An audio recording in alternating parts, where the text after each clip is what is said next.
Save Hyderabad.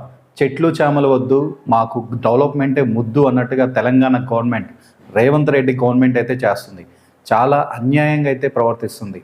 హెచ్యూ campus సంబంధించిన 400 ఎకరాలు, అక్కడ చాలా కోట్లాది చెట్లు ఉన్నాయి, కోట్లాది జీవరాశులు అక్కడ నివసిస్తున్నాయి. దానికి స్టూడెంట్స్ కూడా ప్రొటెక్ట్ చేస్తున్నారు. ఎందుకు చేస్తున్నారు స్టూడెంట్స్? వాళ్ళకేం అవసరం? ఆ క్యాంపస్లో చదువుకొని డిగ్రీ తీసుకొని వాళ్ళు వెళ్ళిపోతారు, వాళ్ళ లైఫ్లో వాళ్ళు బిజీగా ఉంటారు. ఆ తర్వాత ఆ క్యాంపస్ గురించి కూడా పట్టించుకోరు. మరి అలాంటి స్టూడెంట్స్ మరి అక్కడ ఎందుకు ప్రొటెక్ట్ చేస్తున్నారు? హైదరాబాద్ కావాల్సిన స్వచ్ఛమైన ఆక్సిజన్ అక్కడి నుంచి రిలీజ్ అవుతుంది. అలాగే అక్కడ కొన్ని కోట్లాది జీవరాశులు నివసిస్తున్నాయి. ఒకసారి ఆ నెమళ్ళు ఆ బుల్డోజర్ ద్వారా అన్నీ కొట్టేస్తున్నప్పుడు చెట్లు, ఆ నెమళ్ళు ఒకసారి ఆర్తనాదాలు అంటే వాటి ఏడుపులు ఒకసారి వినండి మీకు.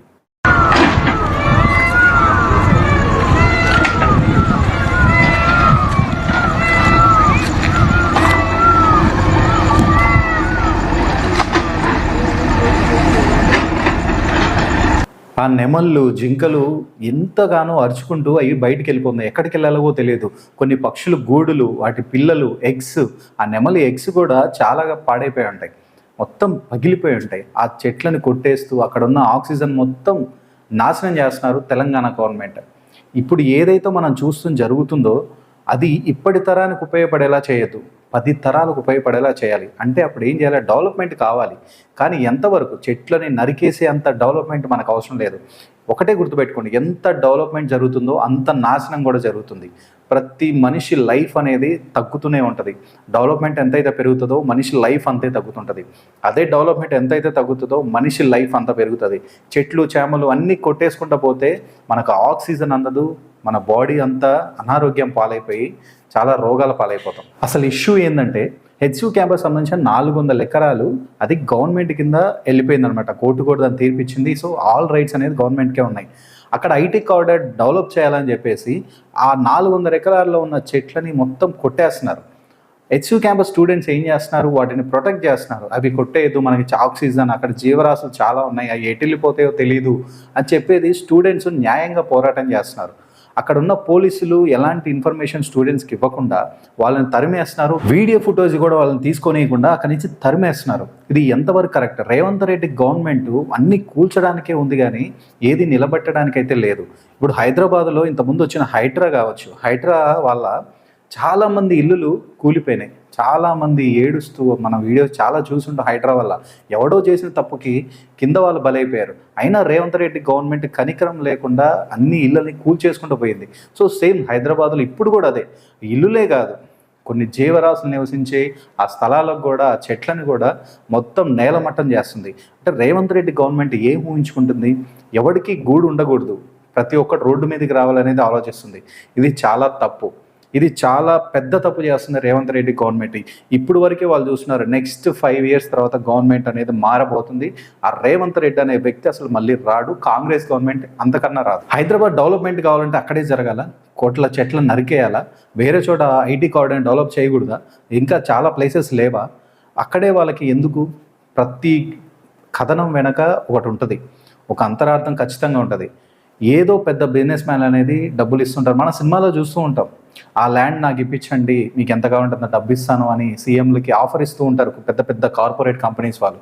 సో అదే జరుగుతుందేమో, ఎవరికి తెలుసు? అంత ప్రాణ నష్టం అక్కడ జరుగుతున్న కొన్ని కోట్ల జీవరాశులు ఆడ నివసిస్తున్నప్పుడు చాలా వరకు ప్రాణ నష్టం కూడా జరగవచ్చు. ఆ నెమళ్ళు కానీ ఆ జింకలు కానీ ఎటుపోతాయి? అవి ఎక్కడ ఉండాలి? హైదరాబాద్ చుట్టుపక్కల తిరగలవా? మనుషుల మధ్య అవి తిరగలవా? తిరగలేవు. తిరిగితే ఏం చేస్తారు? కోసుకొని తినేస్తారు. అవి పట్టేసుకొని కోసుకొని తినేస్తారు ఆ జింకల్ని. గవర్నమెంట్ మన జీవరాశులను కాపాడాల్సిన వాళ్ళని జీవరాశులను నాశనం చేస్తుంటే ఏం చేయాలి? గవర్నమెంట్ని ఏం చేయాలి? క్వశ్చన్ చేయాలి. అదే చేస్తున్నారు ఆ స్టూడెంట్స్. అక్కడ ఆ స్టూడెంట్స్ న్యాయ పోరాటం చేస్తుంటే వాళ్ళని తరిమేసి అక్కడ ఎలాంటి వీడియో ఫుటేజ్ కూడా తీసుకొని ఇవ్వకుండా చేస్తున్నారు తెలంగాణ గవర్నమెంట్ అండ్ పోలీసులు ఏం చేస్తారు? గవర్నమెంట్ చెప్పింది తింటారు. బట్ పోలీసులు కూడా దీనికి న్యాయ పోరాటం అనేది జరగాలి. పోలీసులు కూడా దాన్ని టేకప్ చేసుకోవాలి, కానీ చేయరు. ఎందుకంటే సీఎం రేవంత్ రెడ్డి చెప్పింది వినాలి. అదే జరుగుతుంది అక్కడ. సో రేవంత్ రెడ్డి చేస్తుందంతా చాలా తప్పు. ఇప్పుడు వరకే వాళ్ళు చూస్తున్నారు 10 తరాలకు ఉపయోగపడే ఆ ఆక్సిజన్ అది ఎంతవరకు కరెక్ట్ వాళ్ళు తీసేయడం, అది కరెక్ట్ అయితే కాదు. అసెంబ్లీలో రేవంత్ రెడ్డి ఏం చెప్తున్నాడు? డెవలప్మెంట్ జరగాలంటే డెమోలేషన్ కూడా జరగాలి, అంటే అక్కడ నాశనం జరగాలి. డెవలప్మెంట్ కావాలంటే కొద్దిగా నాశనం కూడా అవుతుంది. ఇది బీఆర్ఎస్ ప్రభుత్వంలో కూడా జరిగింది. మరి అప్పుడు ఎందుకు క్వశ్చన్ చేయలేదు? ఇప్పుడు ఎందుకు క్వశ్చన్ చేస్తున్నారు? అంటే వాడు చేసాడని నువ్వు చేస్తావా? వాడు ఏదో చేశాడని నువ్వు కూడా ఇంకోది ఏదో చేస్తావా? బీఆర్ఎస్ ప్రభుత్వం ఏం చేసింది? అక్కడ ఎలాంటి ప్రాణ నష్టం జరగకుండా, ఎలాంటి చెట్లను ఎక్కువగా నరికి వేయకుండా వాళ్ళు ఏమీ చేయలేదు. సో నువ్వు చేస్తున్నది కరెక్ట్ అయితే కాదు. డెమోలేషన్ జరిగితేనే డెవలప్మెంట్ అవుతుందంటే అది ఎంతవరకు కరెక్ట్? మనుషుల ప్రాణాలతో ఆడుకున్నావు, వాళ్ళ ఇళ్ళని కూల్చేసావు, ఆ రైతులకి ఎలాంటి అదేంటి రుణమాఫీ కానీ ఏదన్నా వాళ్ళకి పెట్టుబడి సాయం కానీ కరెక్ట్గా వేయలేదు. ఒక్కటి కూడా నువ్వు కరెక్ట్గా చేసింది లేదు. ఒక ఫ్రీ బస్ అనేది ఒకటి మొదలు పెట్టావు, అంతవరకు జరుగుతుంది. 200 యూనిట్ల కరెంట్ అనేది ఒకటి జరుగుతుంది, అంతే తప్పితే నువ్వు చేస్తున్నది ఏమీ లేదు. ఇది రేవంత్ రెడ్డి గారు తెలుసుకోవాలి. ఇది చాలా తప్పు చేస్తున్నారు. ఆయనకి చాలా బ్యాడ్ నేమ్ వచ్చే సిచ్యువేషన్స్ ఇవన్నీ. ఈ న్యాయ పోరాటం ఎంతవరకు వెళ్తుందో తెలియదు. అక్కడ ఆల్రెడీ నాశనం జరిగిపోయింది. పికాక్స్ కానీ వాటి ఏడుపు గుండె తరుక్కుపోతుంది. అసలు చాలా బాధేస్తుంది వాటిని చూస్తుంటే. ఆ జింకలైతే ఎటు వెళ్ళాలో తెలియక అక్కడే ఉండిపోతున్నాయి. అలాంటి డెమోలేషన్ జరుగుతుంటే రేవంత్ రెడ్డి గారు హ్యాపీగా ఎంజాయ్ చేస్తున్నారు. ఇంకా గవర్నమెంట్ని మనం ఏమనాలి, ఏం ఉంచుకోవాలి?